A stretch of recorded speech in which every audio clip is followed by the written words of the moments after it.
السلام عليكم ورحمة الله وبركاته بسم الله والحمد لله والصلاة والسلام على رسول الله وعلى آله وصحبه ومن والاه رب اشرح لي صدري ويسر لي أمري واحلل عقدة من لساني يفقهوا قولي.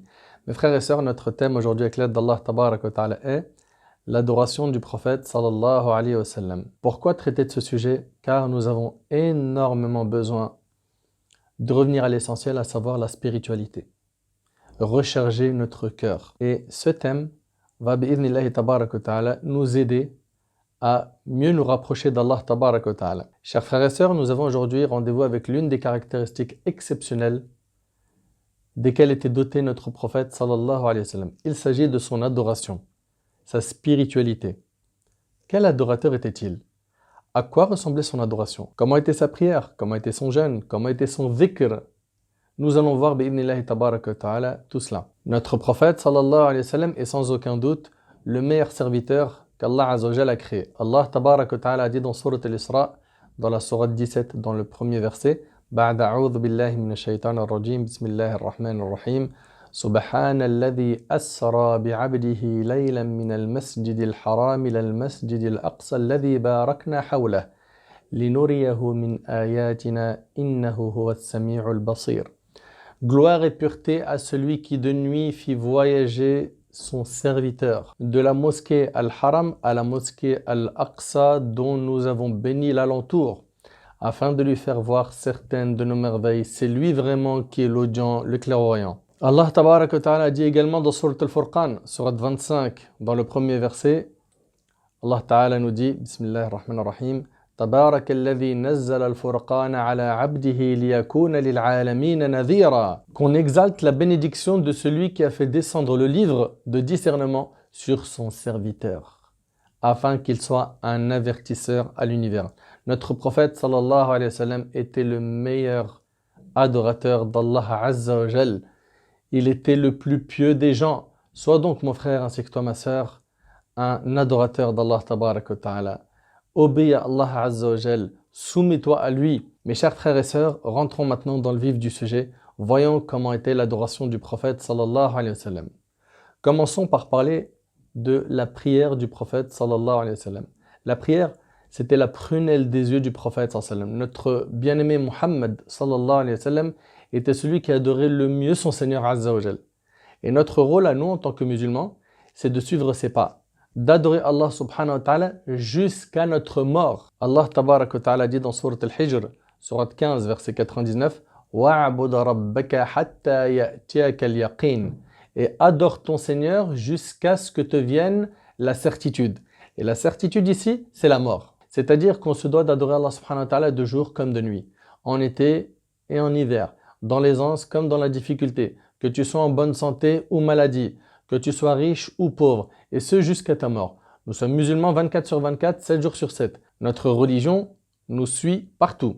Allah tabarak wa ta'ala dit dans Surat Al-Muzammil, Surat 73, dans le premier verset jusqu'au verset 5, Bismillah ar-Rahman ar-Rahim, Ya ayyuhal muzammil, قم الليل إلا قليلا نصفه أو ينقص منه قليلا أو زد عليه ورتل القرآن ترتيلا إنا سنلقي عليك قولا ثقيلا. Ô toi l'enveloppé dans tes vêtements, lève-toi pour prier. Lève-toi pour prier toute la nuit, excepté une petite partie, sa moitié ou un peu moins, ou un peu plus, et récite le Coran lentement et clairement. Nous allons te révéler des paroles lourdes, des paroles très importantes. Et en effet, le prophète sallam se leva pour appeler Allah Azza wa Jal pendant 23 ans. Il n'a pas goûté au repos. Il a sacrifié son confort. Il a sacrifié sa santé, ses biens pour appeler les gens à Allah Tabarak wa Ta'ala. Il a sacrifié ses jours et ses nuits pour la religion d'Allah Tabarak wa Ta'ala. Il ne s'est pas reposé, alayhi salatu wassalam. Pourquoi? Afin que les gens apprennent à connaître Allah Azza wa Jal. Lorsque le prophète alayhi salatu wassalam voulait s'apaiser, il disait à Bilal, Arihna biha ya Bilal, apaise-nous par celle-ci au Bilal, à savoir la prière. Subhanallah, le prophète alayhi salatu wassalam, quand il voulait s'apaiser, se ressourcer, il faisait la salat, sallallahu alayhi wa sallam. Selon Anas radiyallahu anhu, le prophète sallam a dit, il a été enraciné en moi l'amour de certaines choses de votre bas monde, les femmes, le parfum et la prunelle de mes yeux a été la prière rapportée par l'imam Ahmed et d'autres. Le prophète alayhi salatu wassalam ne retrouvait son apaisement que lorsqu'il priait. Lorsque le prophète sallam entrait en prière et qu'il disait Allahu Akbar, il se tenait debout en toute humilité, en toute modestie, en toute piété entre les mains d'Allah Azza wa Jal. Notre prophète sallam aimait énormément la prière. Et je vous rappelle que selon Abu Sa'id al-Khudri, le prophète sallallahu alayhi wa sallam a dit: quand l'un d'entre vous prie, il parle en privé avec son Seigneur, rapporté par Bukhari et Muslim. Est-ce qu'on ressent que quand on est en train de prier, on parle en privé avec Allah Azza wa Jal? Notre prophète sallallahu alayhi wa sallam aimait se retrouver seul avec son Seigneur Azza wa Jal. Il aimait faire salat, il aimait invoquer Allah subhanahu wa ta'ala.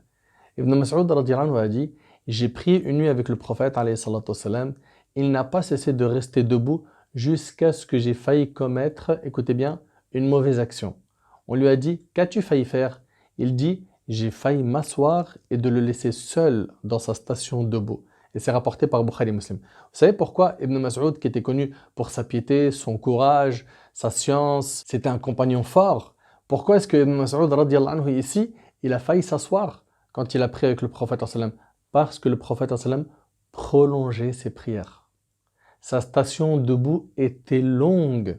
Il récitait beaucoup. Il prenait son temps, alayhi salatu wassalam, pour savourer la salat. Ali ibn Abi Talib, radiyallahu anhu, il rapporte que lors de la bataille de Badr, tous les compagnons se sont endormis, épuisés par le combat. C'est normal. Ils ont combattu, étaient fatigués, ils se sont reposés. Sauf le prophète sallam qui a veillé sous un arbre, priant et pleurant jusqu'au matin. Et c'est rapporté par Al-Imam Ahmed. Tous sans exception se sont endormis, sauf lui alayhi salatu wassalam, qui a passé sa nuit à prier et à pleurer, subhanallah, sous un arbre jusqu'au matin. Et Hudhayfa radiyallahu anhu, ce hadith-là, il est vraiment très impressionnant et il vous montre à quel point le prophète alayhi salatu wassalam accordait du temps aux prières. Bien sûr, quand on va diriger une prière en groupe, on prend en considération l'état des gens qui sont derrière nous. Il y a des personnes âgées, des personnes malades, il y a des femmes avec leurs enfants, etc. Mais par contre, quand on prie seul, on peut prier en récitant de grandes sourates et de prendre notre temps. Pourquoi? Parce que là, on est seul, ok? Il n'y a pas quelqu'un derrière nous qui pourrait se fatiguer par la longueur de cette prière. Voyons ensemble comment est-ce que le prophète sallam priait la nuit. Dans le hadith de Hudhayfa radiyallahu anhu, il a dit: j'ai prié une nuit avec le prophète alayhi salatu wassalam. Il débuta la lecture par le chapitre de la vache, c'est-à-dire Surat al-Baqarah. Il a commencé par réciter Surat al-Baqarah. Hudhayfa, ce noble compagnon qui prie avec le prophète sallallahu alayhi wa sallam, il s'est dit: je me suis dit, il va sans doute s'incliner au verset 100, c'est-à-dire il va lire 100 versets puis il va faire ruku', s'incliner. Mais il poursuivit sa récitation et je me suis dit, il va lire Surat al-Baqarah entière dans une seule unité de prière. Mais le prophète sallallahu alayhi wa sallam, non seulement il a récité le Baqarah entière, il poursuivit. Et je me suis dit, il va s'incliner à sa fin, c'est-à-dire à la fin de l'Al-Baqarah. Mais il enchaîna avec le chapitre Les femmes, Surat An-Nisa, la Surat 4. Et c'était dans cet ordre, dans ce hadith-là. Puis, celui de la famille de Imran, c'est-à-dire qu'il a récité Surat Al-Baqarah, An-Nisa et Ali Imran. Il récitait pourtant en bien articulant tous les mots. Quand il passait par un verset contenant une glorification d'Allah, il le glorifiait. Quand il passait par un verset contenant une invocation d'Allah, il l'invoquait. Quand le verset contenait une demande de la protection d'Allah contre le diable, il la faisait. Puis il s'est incliné et se mit à dire: Subhana Rabbiyal Azim, gloire et pureté à mon Seigneur, le très grand. Sa position inclinée était presque aussi longue que sa position debout. Cela ne veut pas dire qu'il a fait un recours qui a le même temps que sa station debout, mais que son recours était long. Puis il a dit: Sami'a Allahu liman hamida, qu'Allah entende celui qui l'a loué, Rabbana wa lakal hamd, notre Seigneur à toi la louange. Puis il se redressa et resta aussi longtemps que lors de sa position inclinée. Puis il se prosterna en disant: Subhana Rabbiyal A'la, gloire et pureté à mon Seigneur le très haut. Sa prosternation dura autant que sa station debout rapportée par Muslim. C'est-à-dire que sa prosternation, si elle était longue. Une prière comme ça se prie en 5 minutes? Absolument pas. Vous imaginez un petit peu la longueur de cette prière, subhanallah. Et sa vie ne se limitait pas à faire des prières. Il priait, il appelait Allah subhanahu wa ta'ala, il éduquait ses enfants, il était attentif aux besoins des gens, il enseignait la religion, il prêchait, et avec toutes les responsabilités qu'il avait, il n'oublie pas l'entretien de son cœur. Tel était son amour pour la prière. La prosternation du prophète sallam était longue. Il invoquait Allah subhanahu wa ta'ala. Il pleurait pour Allah azawajal. Il faisait beaucoup de dua, il suppliait Allah, il consacrait beaucoup de temps pour l'adoration. Quant à nous, mes frères et sœurs, nous vivons dans l'aisance. On est dans le confort le plus complet. Nous sommes en sécurité. Nous avons la santé. Nous avons du temps. Nous avons de l'argent. On est bien habillé. On a de quoi remplir nos frigos. Alhamdulillah, il ne nous manque rien. Grâce à Allah azawajal, on a un toit. Certains ont des voitures, de très belles voitures même. Le soir, nos tables sont garnies de plats les plus délicieux. Et malgré tout cela, il y en a qui se permettent de délaisser les prières obligatoires. Les 5 prières qui, normalement, depuis l'âge de 10 ans, ça y est, c'est une affaire classée. Certains délaissent la salat. D'autres prient, mais ils ne prient pas la Jumu'ah, la prière du vendredi. Certains délaissent salat al-Fajr. Mais comment voulez-vous qu'on obtienne le soutien d'Allah subhanahu wa ta'ala si dans nos adorations on n'est pas au point? Où espérons-nous aller comme ça? Après la mort, comment sera notre première nuit dans notre tombe? Aujourd'hui, tu peux œuvrer sans être jugé. Demain, tu seras jugé sans pouvoir œuvrer. Ce qui fait vraiment mal au cœur aujourd'hui, c'est qu'on a beaucoup de musulmans, pour pas généraliser, qui se limitent au strict minimum. Je fais mes 5 prières, stop. C'est bien que tu fais tes 5 prières, mashallah. Mais elle est où ta part dans les œuvres surrogatoires? Pourquoi est-ce que nos ambitions sont très grandes concernant la vie d'ici-bas et concernant l'au-delà, on a des ambitions faibles? Ça, c'était donc concernant la prière du prophète sallallahu alayhi wa sallam. Concernant les pleurs du prophète sallallahu alayhi wa sallam, Abdullah ibn Shikhir radiyallahu anhu rapporte: je vins trouver le messager d'Allah sallallahu alayhi wa sallam alors qu'il était en prière. Il pleurait et sa poitrine laissait entendre le bruit d'une marmite en ébullition rapportée par Abu Daoud et Tirmidhi. Ibn Mas'ud radiyallahu anhu a dit au prophète sallallahu alayhi wa sallam: je sacrifierai mon père et ma mère pour toi au prophète. Tu as passé la nuit entière à prier avec un seul verset que tu n'as cessé de répéter et de pleurer jusqu'au matin. Si l'un d'entre nous avait fait cela, nous aurions éprouvé de la peine pour lui. Le prophète sallallahu alayhi wa sallam a récité ce verset de Sourate Al-Ma'idah dans la sourate 5, verset 118. In tu'adhibhum fa innahum ibaduk wa in taghfir lahum fa innaka antal azizul hakim. Si tu les châties, ils sont tes serviteurs. Et si tu leur pardonnes, c'est toi le puissant, le sage. Bilal radiyallahu anhu a rapporté: je suis passé chez le prophète sallallahu alayhi wa sallam avant la prière du Fajr et je l'ai entendu pleurer. Je lui ai dit: qu'as-tu au messager d'Allah? Il dit: cette nuit, il m'a été révélé des versets. Malheur à celui qui les récite sans méditation. Bilal lui dit: quels sont ces versets au messager d'Allah? Il lui récita en pleurant ces versets suivants: Inna fi khalqis samawati wal ard wa ikhtilafil layli wan nahar la ayat. لآيات لأولي الألباب الذين يذكرون الله قياما وقعودا وعلى جنوبهم ويتفكرون في خلق السماوات والأرض ربنا ما خلقت هذا باطلا سبحانك فقنا عذاب النار. En vérité, dans la création des cieux et de la terre et dans l'alternance de la nuit et du jour, il y a certes des signes pour les doués d'intelligence qui, debout, assis, couchés sur leur côté, invoque Allah et médite sur la création des cieux et de la terre, disant: notre Seigneur, tu n'as pas créé cela en vain, gloire à toi, garde-nous du châtiment du feu. Et le hadith il est rapporté par Ibn Jarir et d'autres. Et Ibn Mas'ud radiyallahu anhu a dit: le prophète sallallahu alayhi wa sallam m'a dit: récite-moi le Coran. Ibn Mas'ud radiyallahu anhu lui a dit: comment te réciterai-je le Coran alors que c'est à toi qu'il a été révélé? Et là le prophète sallallahu alayhi wa sallam lui a dit: j'aime l'écouter par quelqu'un d'autre. Je lui ai récité alors Sourate An-Nisa, et en arrivant au verset où Allah subhanahu wa ta'ala dit: فَكَيْفَ إِذَا جِئْنَا مِنْ كُلِّ أُمَّةٍ بِشَهِيدٍ وَجِئْنَا بِكَ عَلَى هَؤُلَاءِ شَهِيدًا. Comment seront-ils quand nous ferons venir de chaque communauté un témoin et que nous te ferons venir comme témoin contre ces gens-ci? Et là il a dit: arrête-toi là. Ibn Mas'ud dit: je me suis retourné vers lui et je vis ses yeux débordés de larmes, rapportés par Bukhari et Muslim. Le prophète alayhi salatu wassalam a dit à Aïcha, son épouse, radiyallahu anha, au cours d'une nuit: oh Aïcha, laisse-moi adorer mon Seigneur. Elle dit: je lui dis, je jure par Allah que j'aime être à côté de toi et j'aime ce qui te fait plaisir. Puis elle dit: il se leva, accomplit ses ablutions et se mit à prier.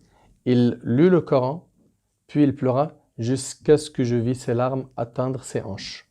Puis il s'assit, loua Allah et pleura jusqu'à ce que je vis ses larmes atteindre sa poitrine. Puis il se coucha sur son côté droit et mit sa main sous sa joue et pleura jusqu'à ce que je vis ses larmes atteindre le sol. Bilal radiallahu anhu entra alors et lui demanda la permission de faire l'appel à la prière de l'aube et il lui a dit « Pourquoi pleures-tu » Il répondit « Ne serais-je point un serviteur reconnaissant ?» rapporté par Ibn Hibban. Notre prophète sallam invoquait beaucoup Allah. Aïcha radiallahu anha rapporte « Une nuit, je n'ai pas trouvé le prophète sallallahu alayhi wa sallam.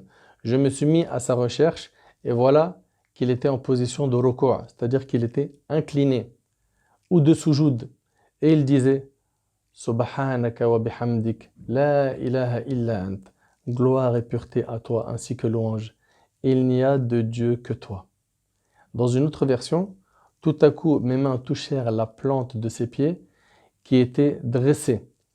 Il était à la mosquée et disait « Allahumma inni a'udhu biridaka min sakhatik wa bimu'afatika min uqubatik wa a'udhu bika mink la uhsi thana'an alayk anta kama athnayta ala nafsik. » Seigneur Allah, je me mets sous la protection de ta satisfaction contre ta colère, sous la protection de ton pardon contre ton châtiment, et sous ta protection contre toi-même.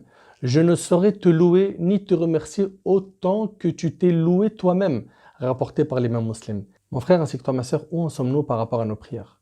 Est-ce qu'on prie? Et quand on prie, est-ce qu'on prie avec le cœur ou est-ce qu'on prie uniquement qu'avec le corps? Ceux qui ne font pas la prière jusqu'à maintenant et qui attendent d'être irréprochables dans leur comportement et de ne plus faire de péché pour faire la prière, vous vous trompez. Si vous attendez le jour où vous ne ferez plus de péché pour faire la prière, vous risquez de ne jamais faire la prière. Car arriver à un stade où tu ne fais plus de péché, c'est pas possible. Tous les fils d'Adam sont des pécheurs. C'est plutôt la prière qui va t'aider à devenir quelqu'un de bien. C'est la prière qui va t'aider à effacer ses péchés. Inna salata tanha 'anil fahsha'i wal munkar. Allah Azza wa Jalla, il nous apprend que c'est la prière qui écarte des turpitudes et du blâmable. Prie donc, mon frère ainsi que toi, ma sœur, et prie sérieusement. Ne te dis pas, ouais, mais je fais trop de péchés, j'ai un passé sombre, et jusqu'à maintenant je suis attaché à plein de péchés, je suis trop dans le vice. Quoi que tu aies fait comme péché, demande pardon à Allah subhanahu wa ta'ala. Et sache qu'Allah subhanahu wa ta'ala, il est miséricordieux, il est pardonneur, il est clément. Il a fait descendre à Azza wa Jal une miséricorde sur terre, il en a gardé 99 pour nous le jour du jugement. Désespère pas, ne laisse pas le diable te piéger. Il t'a écarté de la prière et maintenant il veut plus du tout que tu la reprennes. Fais gaffe, ne l'écoute pas, sois intelligent. Donc nous avons vu comment le prophète Sami priait, on a vu également qu'il pleurait beaucoup pour Allah. La question est-ce qu'il nous est déjà arrivé de pleurer par crainte d'Allah? Aujourd'hui, il faut le dire, il nous arrive de pleurer. On pleure quand on a perdu un emploi, on a perdu un être cher, on a perdu de l'argent, qu'on a perdu la santé. Il nous arrive de pleurer. Mais la question est-ce qu'on a déjà pleuré par désir de rencontrer Allah? Est-ce qu'on a déjà pleuré pour les années de péché qui sont passées et qui sont toujours dans notre registre? Est-ce qu'on a déjà pleuré parce qu'on se sent mal dans notre spiritualité? Est-ce que tu as déjà pensé à ta situation, ton côté spirituel, et tu as fait verser des larmes chaudes? Les larmes chaudes, c'est celles qui sont accompagnées de regrets. On se sent vraiment mal d'avoir désobéi à Allah subhanahu wa ta'ala. Il y a un vrai regret sincère, profond qui émane du cœur. C'est une grande chose que de pleurer pour Allah subhanahu wa ta'ala. Les hadiths à ce sujet sont très nombreux et j'ai même une vidéo sur le fait de pleurer pour Allah subhanahu wa ta'ala. Écoute-la afin d'en savoir un peu plus sur ce sujet. Ensuite, concernant le jeûne du prophète sallallahu alayhi wa sallam. Subhanallah, le prophète sallallahu alayhi wa sallam, il jeûnait quand il était voyageur et qu'il faisait hyper chaud. Abu Darda radiyallahu anhu, il dit quand il faisait très chaud, il faisait très chaud à un point, il dit, où nous mettions nos mains sur nos têtes pour nous protéger de la chaleur du soleil. Il disait, personne parmi nous ne jeûnait à part le prophète alayhi salatu wassalam et Ibn Rawaha radiyallahu anhu. Subhanallah. Il jeûnait dans une période de forte chaleur. Et nos ancêtres, les pieux prédécesseurs, ils enseignaient justement à leurs enfants de jeûner dans les fortes chaleurs. Pourquoi? Parce que la récompense elle est plus grande. Quand l'effort est grand, la récompense est grande. Aïcha radiyallahu anha, elle dit, le prophète sallam leur interdisait de jeûner sans rupture, savez, c'est-à-dire quoi sans rupture, le wissal? C'est-à-dire je jeûne jusqu'au maghrib, je mange pas, je romps pas le jeûne et j'enchaîne avec le jeûne du lendemain. Et lui dire, toi tu jeûnes pourtant sans rupture. Et là le prophète alayhi salatu wassalam, a dit, je ne suis pas de votre nature, mon Seigneur ne cesse, écoutez bien, mon Seigneur ne cesse la nuit de me nourrir et de m'abreuver, rapporté par Bukhari et Muslim. Le prophète sallam, c'était quelqu'un, attention, il ne jeûnait pas 7 sur 7 et 365 jours sur 365, mais il jeûnait beaucoup, alayhi salatu wassalam. Il jeûnait beaucoup. Le prophète alayhi salatu wassalam était donc le meilleur adorateur qu'Allah tabaraka wa ta'ala a créé. Il évoquait beaucoup Allah. On sait qu'il demandait pardon à Allah 100 fois par jour, dans une version 70 fois par jour. Il multipliait le dhikr, il récitait le Coran. Mes frères et sœurs, notre prophète sallam a été un vrai adorateur et il a enseigné à ses compagnons toutes ses adorations. Sallallahu alayhi wa sallam. Il a fait la da'wah. Il fut rapporté au sujet des pieux prédécesseurs, des successeurs, les tabi'in, que lorsqu'on passait près de leur maison la nuit, on entendait un bourdonnement semblable à celui des abeilles. C'était leurs pleurs, leur récitation du Coran, leurs invocations, etc. Ça, c'était les maisons de nos pieux prédécesseurs. Si on se compare à eux aujourd'hui, à quoi ressemblent nos maisons aujourd'hui? Il y a des bourdonnements, effectivement. Mais c'est des bourdonnements de quoi? Des écrans. Netflix, les réseaux sociaux à fond sur nos smartphones. Les réseaux sociaux à fond sur nos smartphones. Malheureusement, un grand détachement du Coran. Où est passée notre relation avec le livre d'Allah Azza wa Jal? Avec les mosquées, avec les prières de nuit, avec les prières surrogatoires, avec le dua. Où en sommes-nous aujourd'hui? Malheureusement, on perd beaucoup de temps dans les futilités, énormément de temps. Et là, c'est avec chagrin que je constate que dans beaucoup de nos maisons, je ne généralise pas, il n'y en a pas beaucoup qui pleurent par crainte d'Allah subhanahu wa ta'ala. Ibn Abi Hatim a rapporté selon Amr ibn Maymoun, radiyallahu anhu, que le prophète sallam sortait la nuit afin de voir l'état de ses compagnons, voir comment est-ce qu'ils priaient, comment est-ce qu'ils invoquaient Allah, comment est-ce qu'ils pleuraient. Puis, il entendit de derrière une porte une vieille femme qui récitait et pleurait. Elle récitait le verset dans la sourate 88, dans le premier verset. Est-il parvenu le récit de l'enveloppante? Elle récitait ce verset en pleurant. Puis, elle le répétait. Est-il parvenu le récit de l'enveloppante? Le prophète sallam plaça sa tête sur la porte, pleura. Il dit oui, il m'est parvenu. Oui, il m'est parvenu. Tel était le comportement d'une vieille dame. Qu'en est-il aujourd'hui de nos jeunes qui, tabarak ar-Rahman, ils ont la santé, ils ont la pêche, ils vont dans la salle de sport, ils s'entretiennent. Malheureusement, on s'aperçoit qu'ils ont musclé tout le corps sauf le cœur. Pourquoi est-ce que tu ne vas jamais à la salle de sport du cœur? La salle de sport du cœur, c'est le monde spirituel. Toute la journée, tu es en train de regarder les biceps, tu es en train de regarder les tablettes, est-ce qu'elles sont bien, hop, alignées, tout est nickel. Et concernant ta relation avec Allah subhanahu wa ta'ala, tu ne t'en soucies pas ou peu, c'est pas normal. En vérité, ce qu'il faut comprendre, c'est que le fort est celui qui est fort dans l'obéissance d'Allah Azza wa Jal. C'est lui le fort. Et le faible, c'est celui qui est quoi? Qui est faible dans l'adoration d'Allah, même si physiquement, c'est une armoire à glace. Il est costaud. Non. Le fort, c'est celui qui a une relation solide avec Allah subhanahu wa ta'ala. Notre bien-aimé Muhammad sallallahu alayhi wa sallam était quelqu'un de très fort dans l'adoration. Et c'est lui notre modèle, c'est notre exemple. Parce que certains ils disent, ouais mais là tu parles du prophète. Non, on n'est pas le prophète, sallallahu alayhi wa sallam. Effectivement, mais c'est lui le modèle. C'est lui le modèle. Il était celui qui évoquait le plus Allah. Il était celui qui était toujours en dhikr, en Coran, en salat. Ses mouvements étaient dhikr. Il évoquait beaucoup Allah Azza wa Jal. Et pour terminer, voyons ensemble les invocations du prophète sallallahu alayhi wa sallam. Mu'adh ibn Jabal radiyallahu anhu rapporte que le prophète sallallahu alayhi wa sallam a dit dans une invocation wa as'aluka hubbak wa hubba man yuhibbuk wa hubba amalin yuqarribu ila hubbik. Et dans son invocation, il disait je te demande ya Allah ton amour. Il demande à Allah de l'aimer. L'amour de ceux qui t'aiment est l'œuvre qui me fait mériter ton amour, rapporté par l'imam al-Bukhari. Ibn Abbas radiyallahu anhu a dit lorsque le prophète sallallahu alayhi wa sallam se levait la nuit pour prier, il disait Allahumma lakal hamd anta qayyim as-samawati wal ard wa man fihinna wa lakal hamd laka ملك السماوات والأرض ومن فيهن ولك الحمد أنت نور السماوات والأرض ومن فيهن ولك الحمد أنت الحق ووعدك الحق ولقاؤك حق وقولك حق والجنة حق والنار حق والنبيون حق ومحمد صلى الله عليه وسلم حق والساعة حق اللهم لك أسلمت وبك آمنت وعليك توكلت وإليك أنبت وبك خاصمت وإليك حاكمت فاغفر لي ما قدمت وما أخرت وما أسررت وما أعلنت أنت المقدم وأنت المؤخر لا إله إلا أنت أو لا إله غيرك.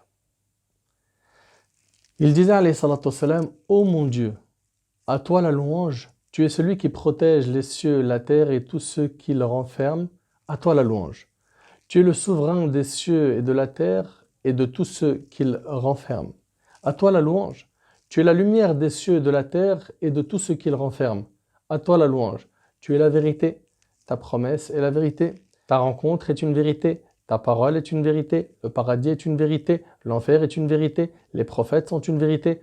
Muhammad sallallahu alayhi wa sallam est une vérité. L'heure dernière est une vérité. Ô mon Dieu, je me soumets à toi. Je crois en toi. En toi je place ma confiance. Vers toi je me repens. Pour toi je lutte. Et c'est toi que je prends pour arbitre. Pardonne-moi ce que j'ai fait déjà et ce que je ferai plus tard. Ce que j'ai fait en secret et ce que j'ai fait en public. Tu es celui qui met en avant et qui place en arrière. Il n'y a pas de divinité sinon toi ou pas de Dieu autre que toi.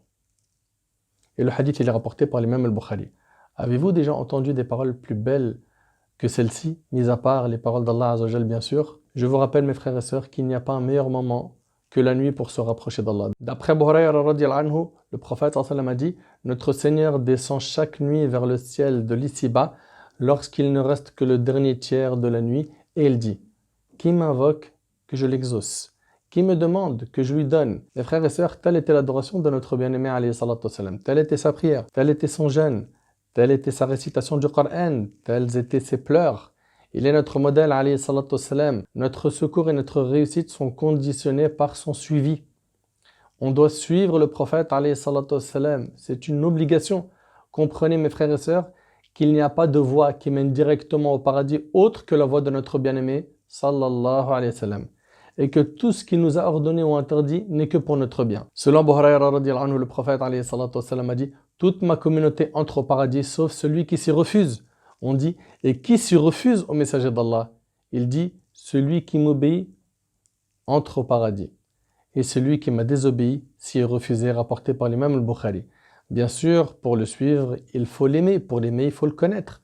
Apprenons la biographie du prophète alayhi salatu wassalam, c'est très important. Mon frère ainsi que toi ma sœur, si réellement tu aimes le prophète alayhi salatu wassalam, pourquoi est-ce que ça ne se voit pas dans ta vie de tous les jours? Comment se fait-il que ton comportement est loin de celui du prophète alayhi salatu wassalam? Si tu l'aimes vraiment, pourquoi est-ce que tu ne le ressembles pas dans ton comportement? Si tu l'aimes vraiment, pourquoi est-ce que tu as une mauvaise fréquentation? Si tu l'aimes vraiment, pourquoi est-ce que tu n'as pas les mêmes objectifs que lui alayhi salatu wassalam, à savoir d'aller au paradis? Et pourquoi tu ne te donnes pas assez les moyens d'avoir le paradis d'Allah Azza wa Jal? Comment se fait-il que tu ne te préserves pas du haram?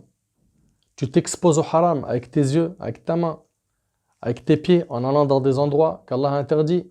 Tu exposes ton ventre au haram en consommant l'illicite. Mon frère, ma sœur, si réellement tu aimes Allah et son prophète, pourquoi est-ce que tu prononces des mauvaises paroles? Tu es souvent dans la médisance, les insultes, les calomnies. Mon frère, ma sœur, si tu aimes le prophète sallallahu alayhi wa sallam, où est la lecture du Coran dans ta vie? Où sont tes prières obligatoires bien soudées et les prières surrogatoires que tu fais après les prières obligatoires? Où est ta part de dhikr? Où est ton apprentissage de la religion, de la langue arabe? Mon frère, ma sœur, si tu aimes le prophète sallallahu alayhi wa sallam, pourquoi est-ce que tu ne lui ressembles pas dans ton comportement, dans ton apparence? Pourquoi est-ce que tu cherches à tout prix à ressembler à telle star, tel jour de foot, et tu ne cherches pas à ressembler au prophète sallallahu alayhi wa sallam? As-tu oublié qu'Allah tabaraka wa ta'ala dit: laqad kana lakum fi rasulillahi uswatun hasana? En effet, vous avez dans le messager d'Allah un excellent modèle à suivre. Ô toi qui espères le paradis, toi qui espères le secours, toi qui espères la réussite, toi qui espères tout le bien, sache, mon frère ainsi que toi, ma sœur, que tu ne pourras obtenir cela que lorsque tu auras réformé ton cœur. Suis donc le prophète alayhi salatu wassalam, qui est le modèle, l'exemple, qui nous aidera à mieux comprendre la religion d'Allah afin de mieux adorer Allah subhanahu wa ta'ala. Et je vais terminer avec ce magnifique hadith. Écoutez-le avec votre cœur. D'après Abu Hurayra radiyallahu anhu, le prophète alayhi salatu wassalam a dit, Allah le Très-Haut a dit, quiconque est l'ennemi d'un de mes alliés, je lui déclare la guerre.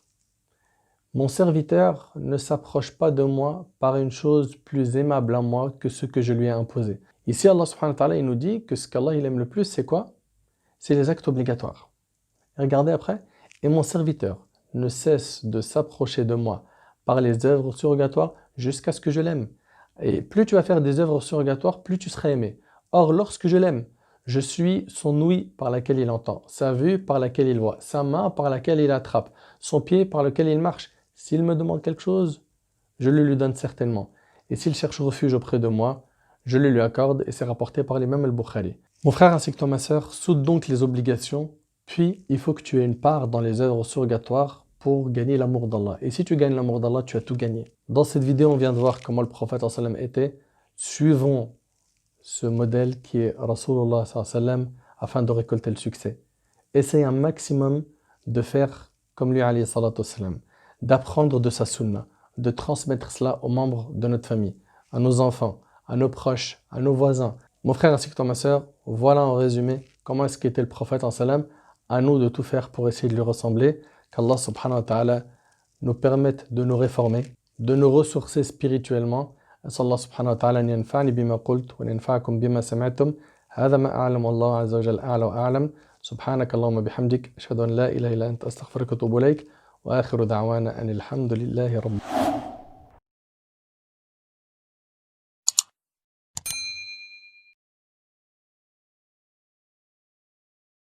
العالمين.